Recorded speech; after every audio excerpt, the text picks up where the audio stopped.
Tarde, vamos todo de vuelta con la entrevista que se nos cortó internet. Bueno, esto puede pasar, pero decíamos cómo es hacer periodismo, trabajar, ser trabajador de prensa en estos tiempos de pandemia y de cuarentena. Y estábamos en comunicación con periodista y representante de los trabajadores de prensa en Capital Federal, trabajador de Telefe Noticias, cronista de Telefe Noticias. Estábamos en línea con Diego Pietrafesa cuando se cortó todo. Diego, ¿cómo estás? Vamos de vuelta por teléfono. Vamos de vuelta, no pasa nada, en cierta medida sí. mejor, Bueno. porque la cuarentena también hace sus efectos estéticos y deberían abrir las peluquerías lo antes que podamos, por favor. Bueno, no, les decía... estábamos en esto. Nosotros somos trabajadores de prensa. Sí. Nosotros, a mí me gusta decir, somos trabajadores, punto. De prensa después.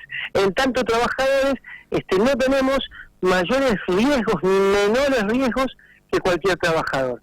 Que como yo te contaba, la piba que en la 31 es agente de salud y que está precarizada sin RT por el gobierno porteño, que la piba que en el barrio Mujica sí. atiende un comedor escolar y entonces no lo puede dejar porque si los pibes no comen y tiene su barbijo y con suerte tiene un poquito de alcohol en gel y la bandina con suerte. En todo ese desastre sanitario estamos nosotros. Sí. Que con mayor o menor medida, en ese contexto y teniendo en cuenta esas situaciones, somos privilegiados, claro. porque llegamos con nuestras medidas de protección, llegamos en el caso nuestro, de los trabajadores de Telefe, con barbijo que nos provee la empresa, con el en gel que nos provee la empresa, con una caña que hace que incluso podamos mantener el distanciamiento de más de 1,5 metros, con lo cual, en un contexto dramático como es el de los barrios populares, nosotros todavía que lejos estamos de ser los héroes o las principales o potenciales víctimas de la pandemia. No, muy por el contrario. Y aprovecho esto para decir, porque cuando ocurren estas coberturas, lo primero que se suele pensar es, bueno, entonces no hay que ir. Sí. Y yo redoblo, me enojo mucho contra eso y digo, no, ¿cómo que no hay que ir? Hay que ir cada vez más. Hay que estar. Y lo que pasa claro. es que con las medidas de prevención necesarias. Diego, con respecto a eso, las medidas de prevención, los protocolos de seguridad, vos manifestaste que tienen todo, se está cumpliendo en general, no solo con Telefe, como representante de los trabajadores debés saber cuál es la situación en general de los trabajadores de prensa. No, nosotros en Telefe somos privilegiados, creo.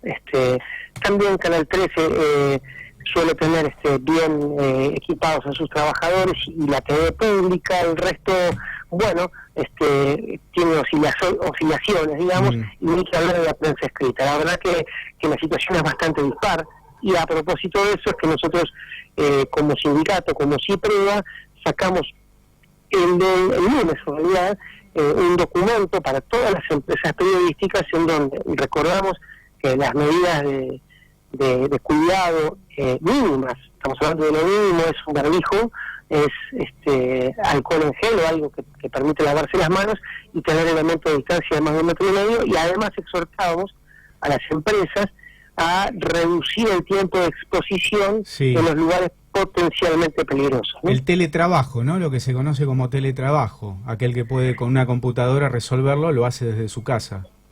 Sí, básicamente eso también nos genera muchas dudas a nosotros como trabajadores, sobre todo para el post-pandemia, ¿viste? Porque, digamos, las nuevas tecnologías que contra las que nadie puede luchar, en tanto vos, el tipo con un arado no podía oponerse a la rueda por más que quisiera, digamos, las nuevas tecnologías van avanzando, lo que se trata es de incorporarla a favor de los trabajadores, no en contra. Nosotros vemos que el teletrabajo, o lo que suele pasar sobre todo en la televisión, que es el exceso de las comunicaciones vía Skype o las entrevistas en donde no intervienen trabajadores de prensa, son potencialmente un riesgo, te diría, peor que la pandemia. Tenemos que estar muy atentos a eso y veremos qué pasa cuando todo esto termine, ¿no? Sí. ¿Querés manifestar tu sensación, lo que te pasa también como cronista, estar cubriendo en el barrio Mujica? Bueno, ya en la presentación lo dije, tuviste la oportunidad de entrevistar a Ramona la persona que denunció al principio la falta de agua, terminó muriendo a causa del coronavirus.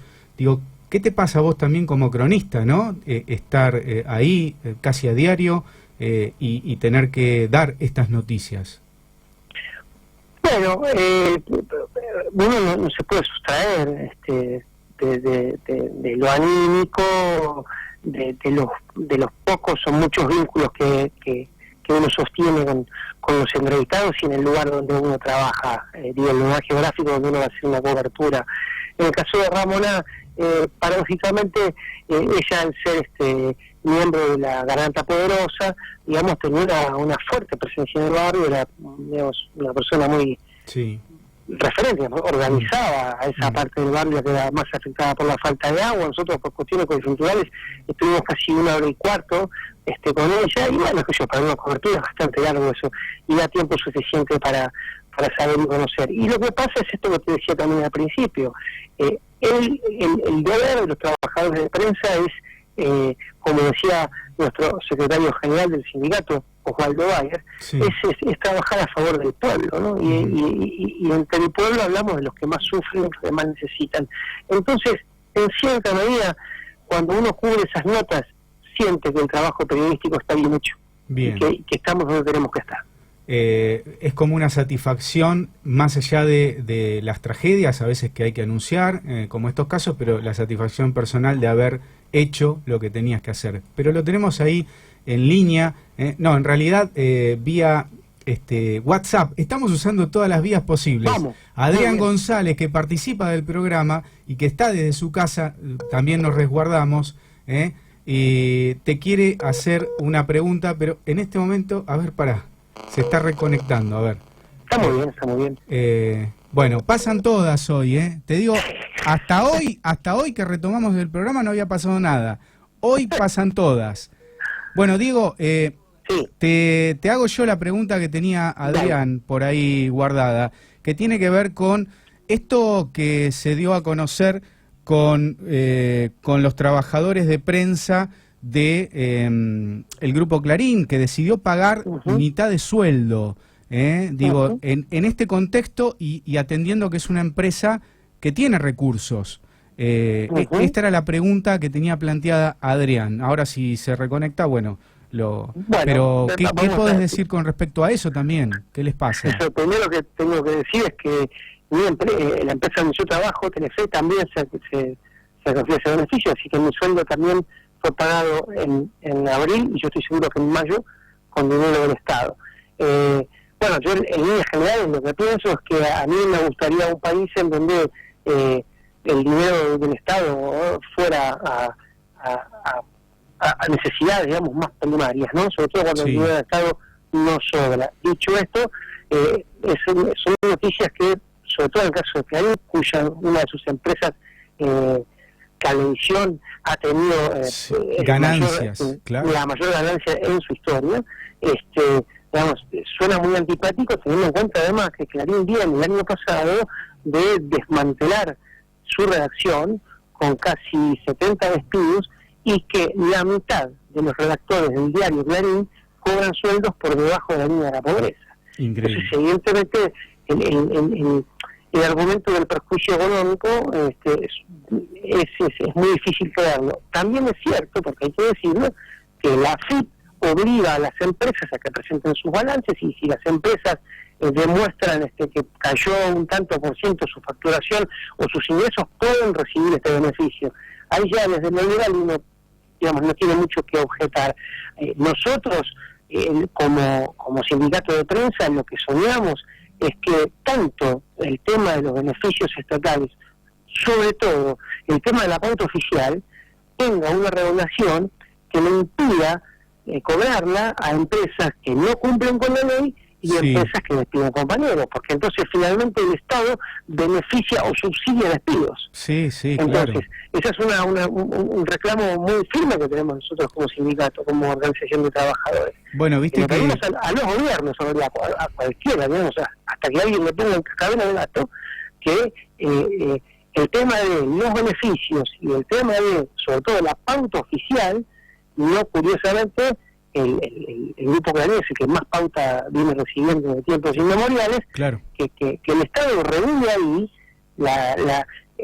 el otorgamiento de esos beneficios, porque además esto viene a replantear, es un debate muy interesante en nuestro laburo, que es un medio privado y que es un medio público, porque si vos tenés una empresa privada cuyos ingresos, por lo menos más de la mitad, y ahora sus sueldos, por lo menos la mitad, son pagados por el Estado, bueno, yo no sé si así como se dice alegremente que el sueldo de la TV pública lo pagamos todos, estamos todos en condiciones de decir que por lo menos la mitad del funcionamiento de Clarín lo pagamos nosotros con el IVA cuando vamos a comprar la leche. Sí. Entonces eso me parece que no está bien. Claro, totalmente de acuerdo, ¿eh? Y encima se ha dado a conocer en estas horas que, por ejemplo, Techín también cobró ayuda estatal, pero para pagarle a CEOs, ¿no? Y a directivos, claro. Digo. Y esto también da bronca, porque uno dice, ¿cómo el Estado permitió que siquiera llegue esta ayuda?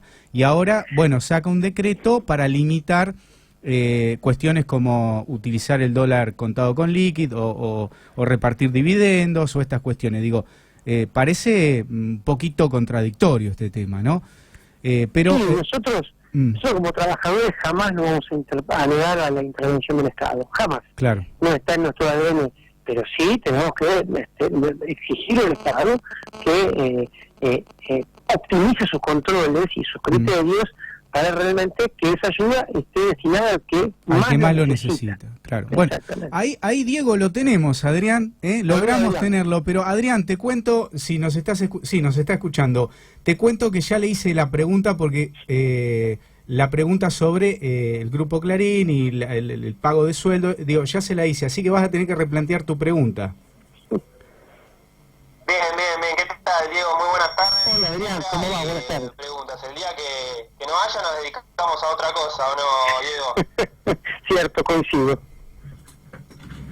Bueno, mi consulta va por los desafíos de los medios de comunicación. ¿Qué análisis, qué reflexión haces al respecto? Porque estamos en circunstancias particulares y hemos visto cómo se promovían linchamientos prácticamente con la gente que incumplía y rompía la cuarentena. También otro tema tan particular que repercutió mucho fue el tema del discurso punitivista, ¿no? En los medios de comunicaciones, con los beneficios procesales para los privados de su libertad, que así se debe comunicar con propiedad, y no las excarcelaciones masivas ni las liberaciones masivas, porque eran prisiones domiciliarias. Bueno, ¿qué análisis haces al respecto de todo esto que te contaba? Bueno, nosotros como sindicato, como organización de los trabajadores, entendemos que el buen ejercicio del periodismo es responsabilidad de los trabajadores. Nosotros no podemos dejar que el desempeño de nuestras tareas sea solamente evaluado o protegido o descuidado, cada uno le pondrá el verbo que quiera, por entidades patronales como puede ser ADEPA, o como por entidades pseudo patronales como puede ser FOPEA, digamos. Nosotros no somos trabajadores de prensa. Es rol del sindicato velar, obviamente de manera urgente, por la dignidad laboral en lo que son las fuentes de trabajo, de manera urgente por la dignidad salarial, pero con la misma intensidad por la dignidad profesional, por el ejercicio de las tareas. Nosotros, desde el punto de vista, si se quiere, pues ponerle un nombre legal o administrativo, no tenemos muchas herramientas para accionar. Lo que sí hacemos en el sindicato, porque insisto, es nuestro rol indelegable, es apelar a la convicción y al compromiso de los compañeros en hacer lo que yo uso esta frase también, que yo hablo de periodismo decente, que es cuando a Robert Cox le preguntan, al director de FEDA, le preguntan si él había sido un héroe con respecto a la publicación de los primeros habeas corpus para los desaparecidos dentro de la dictadura militar, y él respondió que él había hecho solamente, y más ni menos agrego yo, que periodismo decente. Bueno, eso es lo que tenemos que hacer. Qué interesante. Digamos, lo que pasa es que no casualmente las empresas que disfrazan su búsqueda de lucro con la actividad periodística, evidentemente no reclutan o no promocionan o no les interesa tener en su plantilla a trabajadores con conciencia y con Convicción, organización, con voz con propia. fuerza, claro. Pero frente a eso, nosotros lo que menos podemos hacer es desanimarnos, lo que menos podemos hacer es tirar la toalla, y lo que sí tenemos que hacer es mantener bien alto el reclamo y la concientización. Mira, hay un territorio, siempre, las veces que tengo oportunidad de hablar con estudiantes o que vamos a algunas universidades a contar un poco qué es lo que nos pasa, como en esta charla, yo siempre veo un terreno en donde nadie te ve, ¿viste? Y es tu conciencia. Vos te encerrás en el baño, te mirás al espejo y ahí no hay nadie, no está tu jefe, no te van a sancionar, nadie te va a echar, nadie te va a putear, ningún troll te va a perseguir, ahí estás vos solo con vos mismo. Bueno, hay que empezar a laburar desde eso. Está y bien. después, lógicamente, ver qué mínimos espacios de libertad nos deja muchas veces los medios donde trabajamos. Claro. Diego, Entonces, sí. perdón, te ibas a cerrar la idea. No, digo, eso es no pensar, mira, y con este ejemplo me parece que es el ejemplo claro. más contundente y más hermoso que nosotros los trabajadores de prensa podemos enarbolar. Miren, cuando Rodolfo Walsh escribió la carta a las juntas, yo calculo que se habrá pensado lo mismo que muchos de nosotros. Che, ¿esto quién carajo lo va a leer? ¿Quién me lo va a publicar? Mirá vos. Ahora, ¿qué hizo Walsh? Tenía dos posibilidades: o decir, no, mejor no la escribo, voy a esperar a que se den las condiciones necesarias para que alguien me la publique, o que se funden diarios cooperativos, o dijo, yo la escribo igual y que sea lo que Dios quiera. Bueno, lo que uno no tiene que hacer como trabajador de prensa es dejar de contar. Perdió la vida para entregarla, pero dejó un legado, ¿no? Y me encantó lo de periodismo decente, me parece que resume todo, ¿no? Diego... Es robada, o sea, no importa. Mismo, pero la cito el autor para no... pero me parece maravilloso. Pero lo pones en tu boca, y eso es bueno, porque no todos lo ponen en su boca, ¿no? Pero Diego, quería preguntarte si tenés miedo de ejercer tu profesión en este momento. No, la verdad que no, miedo no. Lo que Miedo por la vida, ¿no? Miedo por la vida, obviamente. No, honestamente no. Por esto que te decía, qué sé yo, insisto, yo creo que realmente en honor a lo que fueron compañeros muy queridos y muy imprescindibles en nuestro trabajo, que fueron asesinados, desaparecidos, que dieron la vida frente a una máquina de escribir, haciendo periodismo decente y todo. Nosotros realmente no podemos tener miedo, porque francamente no estamos así, digamos, yo como siempre digo, en Argentina tiraban gente viva al agua, entonces, qué sé yo, ¿qué es el miedo? Nosotros la verdad que estamos afortunadamente lejísimos de todo eso. Después sí, en lo que tiene que ver respecto a la pandemia, lógicamente tenemos un montón de cuidado, porque yo tampoco me suicido. Claro. Yo cuando fui al barrio Mujica, no es que fui, te di una soncera, Ramona me ofreció un mate y yo te juro que no era nada más lindo que yo me hubiera querido tomar, y sin embargo no lo tomé, porque claro yo también me cuido. Ahora, eso es una cosa, miedo es otra. Sí, ni hablar. La última de Adrián y te vamos liberando. Adrián, ¿estás escuchando? Sí, Diego, te consulto en base a tu conocimiento, tu trayectoria, si crees que hay trabajadores de prensa que en algún punto, con esto que hablábamos de ejercer la libertad, se ejercen una autocensura, digamos, teniendo en cuenta que no escriben tal cosa precisamente por el medio, por los intereses que tiene de fondo, si más bien se ejerce una autorrepresión o si efectivamente hay una especie de censura. Y te agrego una más cortita: ¿cómo estuviste viendo el análisis en general de los medios de comunicación con respecto a la muerte de Ramona y el rol de Horacio Rodríguez Larreta, ¿no? Porque no se lo menciona, a mi criterio, como se lo tendría que mencionar en los grandes medios masivos de comunicación. Bueno, varias cosas. Lo que tiene que ver con la autocensura es lo peor que podemos hacer. Sí. Digamos, esto que yo te decía de Rodolfo Walsh. Si Walsh hubiera dicho, no, mejor no la escribo porque La Nación no me la va a publicar y Clarín tampoco, nos hubiéramos perdido acaso el documento periodístico más valioso, junto con el plan de Mariano Moreno, dos de los documentos periodísticos más valiosos de la historia argentina. O sea, la autocensura no. Lo que hay que hacer es tratar de ser, porque nosotros necesitamos que haya compañeros en todos los canales, en todas las radios y en todos los diarios. Necesitamos que hayan compañeros. A nosotros no nos sirven compañeros que sean despedidos o que sean expulsados o que sean obligados a la censura. Eso no nos sirve, eso le sirve al discurso único. Entonces, nosotros debemos valorar el rol digno de cada compañero con la mayor dignidad posible que tenga a su alcance. Hay espacios de libertad. Los espacios hay que ocuparlos. Y si el espacio de libertad que me toca es el 1%, bueno, pero yo ese 1 lo tengo que explotar. Lo que me va a estar, digamos, repudiado si yo en lugar de luz uso el medio por ciento. Sí. Ahora, nosotros lo que queremos de nuestros compañeros y de nosotros mismos también es hacer lo mejor que podemos. Siempre se puede hacer algo.